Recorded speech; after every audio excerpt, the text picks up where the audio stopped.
செம்பருத்தி பூ சேலைய கட்டி படிக்குது ஒரு பாட்டு, இது பருவத்தோட கூத்து. திங்களும் வந்ததடி, நல்ல செய்தியும் சொன்னதடி, சந்திர சூரியனும் வந்து சம்மதம் என்பதடி.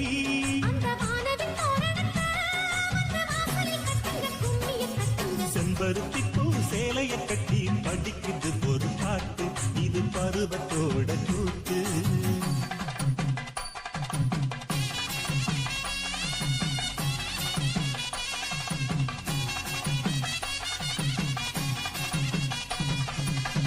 மாங்கல்ய லட்சுமி